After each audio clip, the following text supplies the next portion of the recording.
Terry Murphy, and welcome to the Women's Wisdom Network, where we source the wisdom of women. And we've got such a smart one today.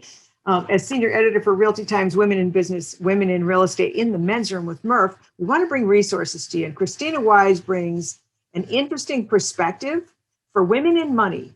She is a real estate mogul. She's a millionaire coach. She's an international speaker. She has started several multi-million-dollar businesses that you've heard of: Paperless Agent, Good Life Luxury, and Wealthy.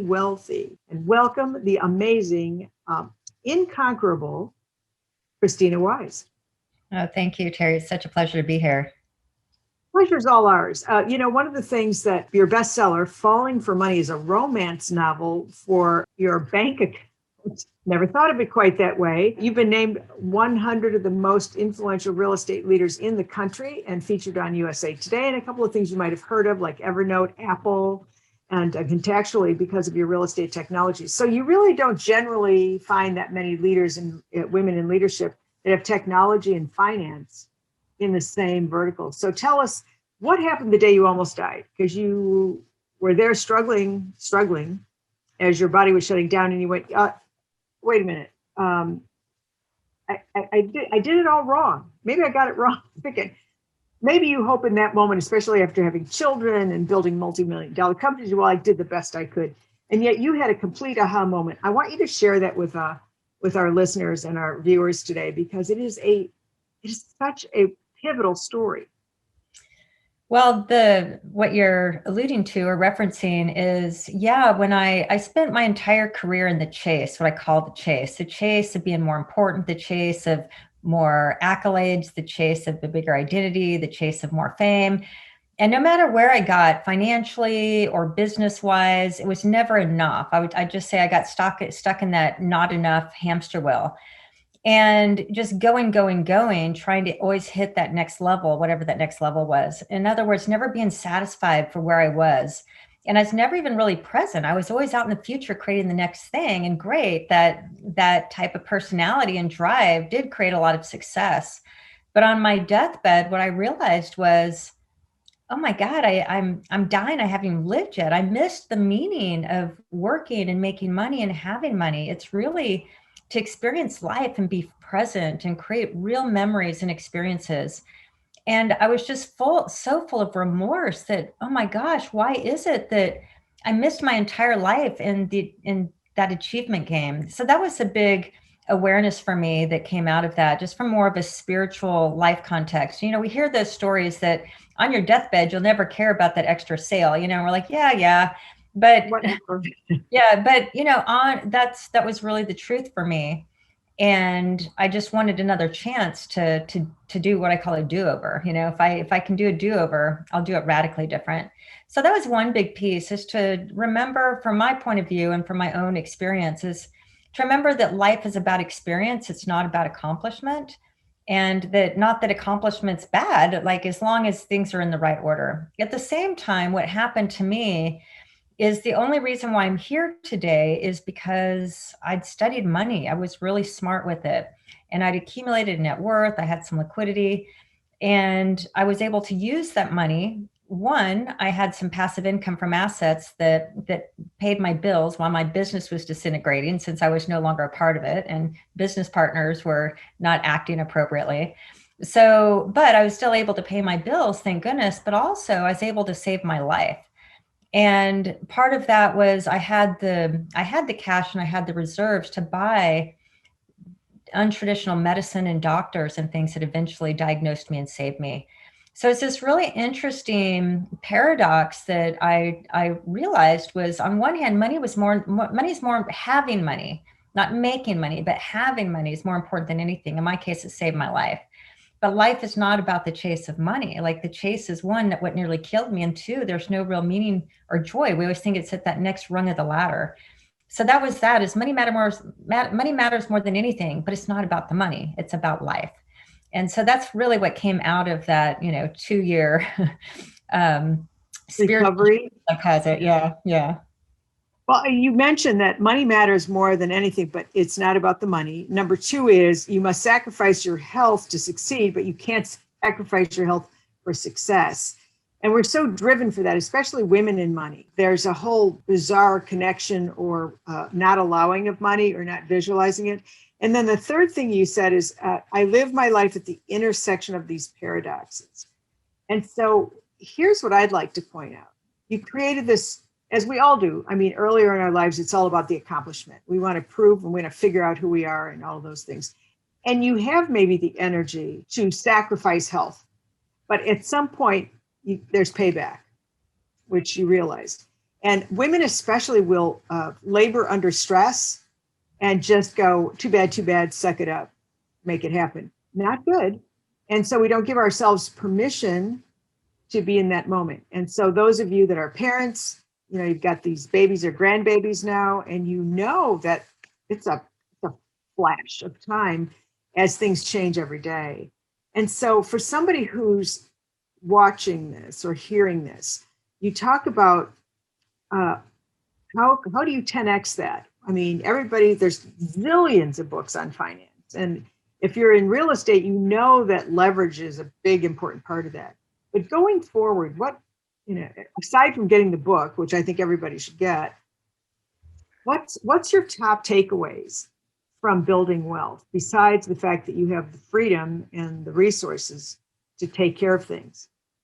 Yeah, that's a big question. There's a few things I would like to say there. One, if the money is a game and we're going to play it, is to understand that there's different strategies, there's different rules, but it's understanding that if money is a game, we need to learn how to play it and play it well. We need to learn the strategies, we need to learn the rules, and we need to learn how do we know when we win it. So what I love with women, I mean, I'm a single woman. So what I've built and what I'm doing is, I like to show what's possible, but I say where the starting place, it's more metaphysical mindset or in desire related. So it's more on the emotional side of the spectrum versus the practical. And we have to want it. So something that I love for women to just own is their own financial sovereignty, meaning financial independence and sovereignty and real financial power as women, female financial power. And it's a desire that we want. And then, this little thing in the back of our head might be, well, I can't do that, or I don't like money, or I'm not good with numbers, or I'm not good at math, whatever that programming is, which is all bullshit, by the way. Really? But it's just, even if it may be addressing that, but at the end of the day, it's the desire that I show up and I can take care of myself. I can take care of my children. I can take care of my family. And I know what's required to do that. And that may sound intimidating at first, but the truth is, it's actually not that difficult. Once we have the desire and we go learn a few things and start putting a few things into play, it's not rocket science. I think the financial industry makes it seem like it's rocket science, but it's not. Well, let's bring up something that you just mentioned, and that is financial independence gives you emotional independence. And having done 247 interviews with women in business on relationships, so often we think, depending on our age group and our conditioning and our belief system, that you have to have a man in your life to be financially successful. Or you'll hear in a lot of the interviews, which was on the process of behavioral interviewing to select a partner for your business. For your personal life, is that you can succeed if you have somebody who's making money. And the fact is when you release the responsibility to only yourself and you focus on it as if you can have it, which is the permission piece. So being female, both male and female can learn about the strategies of finance. Anybody can learn about that. But when you focus on it, obviously you advance your skill set, your knowledge, your awareness. And once you start growing that independence, then you're choosing on a whole different level of how to build the tapestry of your life. If you want a relationship, if you don't, if you want to adopt a dog, if you don't, if you want to go on this wild 1 month vacation, because you're not limited by what you think are resources. And when you study money, and I think you mentioned this early on in metaphysical, it is an energy, right? So just like you let negative energy into your life, you can let positive energy into your life. And so I have not read the book, but I will study it. And Falling for Money, a romance novel with your bank account, says that it shifts the energy from I can't have it. And it's going down to it gets better every day. And that in itself is better for allowing. Don't you agree? Yeah, and the title of that book, I even got a lot of a little bit of negative feedback when I named it that, because like, you can't do love and money, you can't do make money of romance. I'm like, why not? And so I got a little flack for that, but it's like, no, because my intention with the book was to invite the readers to want to learn to love their money in a healthy way. I mean, if we're in a romantic relationship, there's dysfunctional romantic relationships and there's very functional and healthy romantic relationships. So we can have same thing, like the relationship with our money can be very dysfunctional. And think about, for example, if you were in a romantic relationship, you neglected it, you neglected him, you avoided him, you didn't talk to him, you were afraid of him, all these different things, that's probably not going to lend itself to be a really healthy, loving relationship.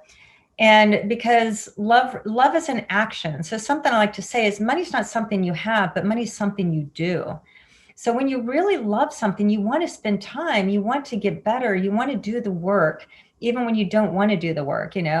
And so that's the idea, is that falling in love with our money, that we give it attention, we give it time, we give it gratitude. We're in the nature of being dissatisfied, that we're always looking for what we don't have, as opposed to being very grateful for what we do have. So we can start building and developing this nurturing, loving, kind relationship with our money, that I'm so grateful for what you do for me, and when you show up, and that causes us to want to spend more time. Now we're not bringing fear into the equation. We're replacing fear of money or any with love of that. And so that's what that it's a romance novel for your bank account, is to fall in love with your money and develop a really attentive relationship. And one of those universal laws that says, whatever you focus on expands. Money's no exception. If we're not focusing on it, it just disappears and evaporates. Have you ever wondered, like, where did all the money go? I thought that was and it's gone. Like, it falls through it does. It's like vapor. So the only way to keep money from turning into vapor is that we give it time and attention, and it loves to stick around. Just like, if you have a dog, for example, and you take care of the dog and spend time with the dog and train the dog and love the dog and feed the dog healthy and take it on walks, you're going to have this pet that just wags its tail when it walks in the door and just so kind and just showers you with that return of love. But if you neglect your dog or abuse your dog or those type of things, you're probably not get that same type of attention back. So money's like, I either call it kind of a really good lover, or, like a really great pet that when you love it, it really loves you back. And I think this is a great opportunity for us to bring in that women, because we're so adaptive and we're so collaborative, that we think that if we have money, someone else doesn't. And it's the laws of abundance and scarcity. When in fact, let's just say that you have money to do what you want to do. And let's just use something that's kind of vain, like, getting a massage or getting your hair done or whatever. But you don't realize you're contributing to someone else's empowerment to make a living, because you're putting it out there. So if you look at it as an energy that comes in, serves you, serves other people, serves you, serves other people, you're giving. And I think at the heart, a lot of women want to feel like they're giving. So what I think is real important that you've mentioned is that it gives you emotional, it gives you emotional area to make better choices. So you would never, like you said, be in a dysfunctional relationship, because at some point, money can't buy anything. And lots of people die with lots of money. What does that do for them? So you can make money and be philanthropic if you have an issue with that from some kind of a belief system. You can contribute to the betterment and empowerment of others in your community, in your life, in the world. You have taken your experiences, which were rather extreme. I mean, you had worked yourself literally into death, which we all talk about, but not everybody's faced with that. And in those last moments, you were thinking to yourself, come on, I got something better to do here. And you shared it in a way that is engaging, that is tactical, so people know what to do next. And you also offer coaching and consulting and speaking. Tell us about what other opportunities there are besides just reading the book. Well, a book is a great starting place. It just really lines out a different way to think and relate to your money. And yeah, money is energy. Money can be energy, but it's not energy on its own. So money's only energy when it's flowing. So that's, I teach the concept of cash flow. It's like how you flow your money, and where you flow your money matters. And so, but most of us don't know how to flow it or where to flow it. So we keep ourselves strapped month to month, commission to commission, whatever that is. And that's that hamster wheel that can last a lifetime. So the only way to get out of off that hamster wheel is to radically have a different relationship energetically, how we relate and move our money. And that can be learned. And to go back to the female financial power piece, it's power is a feeling, when you just feel great and powerful and energetic and you're on your game, and it's just a beautiful feeling. And we're all meant to live in our power, to live into our potential. When we maximize our potential, that's our power. And financial power just means we have the opportunity to make choices. We can make different decisions because we own that power. But usually as women, we give it away. I've given it away so many times. And it's like, why do I give my power away? And part of that's my financial power away.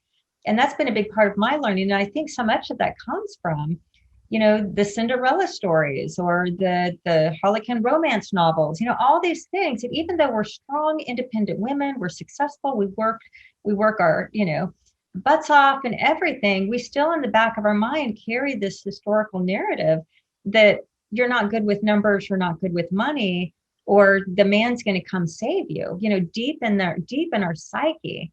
So when we're aware of that, it's like I teach, like, just own your own financial power, whatever that is. The amount doesn't matter. It's just the ownership of that. Then if you're independent and single, great. You can take care of yourself. You know what to do. You know your numbers. You rock your money. And again, the number doesn't matter. It's just what you do with what you have. And it constantly, as we're all growing and becoming as selves, our money grows and becomes with us in that growth process. So it's less about the amount and more about that relationship and dance on a day-to-day basis. And so that's that piece. And now if we're in a relationship, for example, or marriage, if both individuals come in as financially sovereign and say, hey, I own my money accountability, responsibility, or understanding, and now we choose to share it, we do it separately. It doesn't matter how we coexist those monies together, but we're both coming to the table with nobody's here to save anybody else. We're both bringing in our own power to the equation. And it's a radically different way to approach and just, work your money that can be very beautiful and spiritual. And money, what I found to be true is that it's as equal, it's these on the metaphysical side, it's the energetic, the frequency, like that's why if we're always dissatisfied, we're going to be low frequency. If we're really grateful and in love when we are with our money, that's high vibration. So a frequency and vibration standpoint, the abundant side, very metaphysical, but we have to clean up a lot of old programming to raise our vibration when it comes to money, because we're really trapped in this. Money doesn't grow on trees, or girls aren't good with money, or dad does the books, or you're not enough, or whatever that programming is. So that we have to do a lot of the cleanup, but that's on the metaphysical side. The relationship, love piece, that's all emotion. That's that type of emotional energy. And really just our overall mindset, just, the mindset, there's a universal law that says, there's a universal money law that says, if you are comparing yourself and you're upset with somebody has to think by them having it, you don't have it, you can't have. So it's only through abundance of like you having yours doesn't take away from mine having mine. Excellent and point. That's a place to get. So that's all in the metaphysical. And that's an important piece. And it takes some work because we have limiting beliefs and mindsets that we've established. What I've studied is that we've developed our mindset by the time we're 10 years old. So many of us are walking around with our 10-year-old money mindset, still making those types of decisions as a 10-year-old that came from what our parents did with money. So all of that needs to be looked at and worked on and cleaned up for most of us, unless we had great parents that, money was a very easy, healthy topic on the table. The other side is skill set. Like money really is a skill. It's a knowledge base. It's it's like a pilot. A pilot you can't just go fly a plane and successfully get that thing on and off the ground. Or a doctor, you can't just easily cut somebody open and start to know how to doctor. So you go learn it, and it's very obvious that, if I want to be a doctor, I need to go learn things that doctors learn. If I need to be a pilot, I need to go learn to be a pilot. It's not obvious in the landscape of money. It's like, oh, there's this whole skill set that if I want to be good at money, I need to go study money. But again, the great thing about money, like relative to these other things that people desire to be good at, money is so easy to learn and break down these different pieces. And it's very patterned. So, like the Rubik's Cube, I remember the first time I did a Rubik's Cube, it seemed impossible, and then maybe a lot of people will be saying, oh, it's impossible for girls to do Rubik's Cubes. That requires some math or something. And it took a while to learn that, but just studying and studying and studying. Next thing you know, you put that Rubik's Cube together, and anybody can put a Rubik's Cube. Then I started doing it with blindfold and these different things. But at first I thought there's no way to do a Rubik's Cube. But the thing is there's a model, there's maps. Once you follow the map, anybody could do a Rubik's Cube. You just follow the instructions. Money has a rule book. Money has these instruction books. Money is all patterned and planned out, but we never know that this is a truth, a reality. So we never go study it. So to answer your question, and that long-winded answer is that my books are a great starting place. Like I said, it's just an introduction. And then I have a money school that's called Sovereignty Academy, which is learning how to build financial sovereignty and independence and freedom through, learning the model. That is everything that we should have learned in school about money, but they didn't offer that class. Yeah, I was just going to say that besides women, people in general don't invest in learning about certain skill sets. One is negotiation. We know everybody thinks they know how to negotiate. They really don't. And it depends on the philosophy you use. But then money, on the other hand, when are we taught money? I mean, almost never. I mean, I'm a big fan of junior achievement. They, in the day when you could get together, they literally set these sixth graders up with running a business for a day and having a balance sheet at the end of the day. And they'd have these little coves, and one would be a postman and one would be a hardware store and whatever. So they learned the economics behind pricing and budgeting and whatever. We don't get much of that. And so I think your Sovereign Academy, is that an online network? Is it it's online? And tell us how we would find that. Yeah, sovereigntyacademy.com. It's an easy place to go, but it's mostly online. I designed it. I call it the money school. I designed it exactly like if you're going to go down to your local college and say, I'm tired of beating my head against the wall on this money thing, like no matter what, every single month now, year after year, I just thought I'd be farther ahead by now. I just thought it would feel different. I thought I wouldn't be in this rat race or just having to do the grind every single day at this stage in my life or career. So it's like, so I'm going to go down, they're offering this semester down at the local college. I'm going to go take that semester class. So I designed it like that. So it's online learning.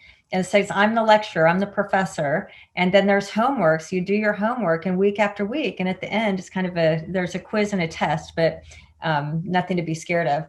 But it's all designed. Go ahead. How many weeks is it? I'm sorry. 12 weeks. 12 weeks, same as a semester. 12 weeks. It's like 12 of content, 13 total.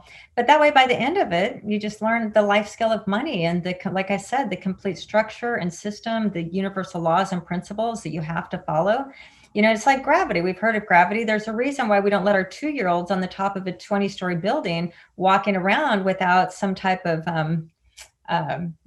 protection, right? Because they don't know. They're like, well, that looks fun, and they're going to go over the edge because they don't understand the law of gravity. But the law of gravity, Mother Nature doesn't care that your 2-year-old doesn't understand the law of gravity. It's just it's truth, it's fixed, it's reality. And so we just going to live by the consequence of that. Well, what we don't know, and there's all these universal laws, and money is just a fractal system of all the laws. So, but we think that it doesn't apply. But one of those with money is just understanding that there are these very important rules that if we don't, and laws that if we're not abiding by them, we're going to go off the edge of the building and we're going to self-sabotage. And we're making mistakes. It's keeping us stuck just out of naivete, just out of ignorance of these operational laws that are always at play, that don't care if you don't know them or not.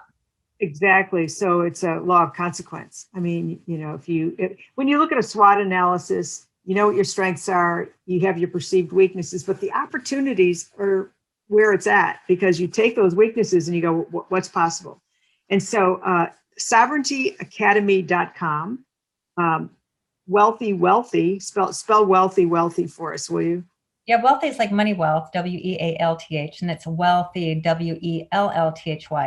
And that brand came out of the near-death experience of money's meant to be spent. So I teach you how to spend 100% of everything you make. It's not about abundance. I mean, it's not about budgeting or restriction, or this is about abundance, growth, anything's possible, really visioning out and architecting, like how much money's enough. And then we create a plan to get there. So, it's a very different way, a different approach to money. And going through the school just sets all that up. So listen, if you're listening to this or hearing this or watching this, bottom line is you can improve where you are right now today when you give it attention and the right execution. And going to sovereigntyacademy.com is one way. And Falling for Money, a romance novel with your bank account, is also proactive. And imagine what we can do for the people that we mentor, our girls and boys for that matter. Krisstina, thank you so much for joining us. If somebody wanted to contact you, what's the best way to do that? You know what, the best way is just my name, Kristina.com, Kristina.com. And I have there's a free digital copy of my book there if anybody wants it.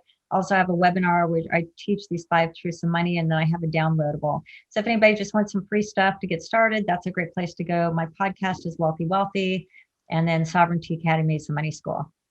So creating a new habit, ladies and gentlemen, to hear from someone who has figured out how to get there, and then you have not. So basically, she's providing the Siri to get there. So you have these options. I would encourage you. And Krisstina, I'm just going to tell you, I think we need more Krisstina. And I'm thinking that maybe you could be a regular contributor to the Women's Wisdom Network, because if we spread the word and people become more financially empowered, less stress, more joy, more gifts to the people that we can share that wealth with, as well as people that depend on us for their livelihood. So I'm hoping you'll join us again soon. I'm Terry Murphy for the Women's Wisdom Network. We love profiling powerful women, especially when they're beautiful and talented, and ferociously talented in this case. Kristina Wise, thanks for joining us. Thank you.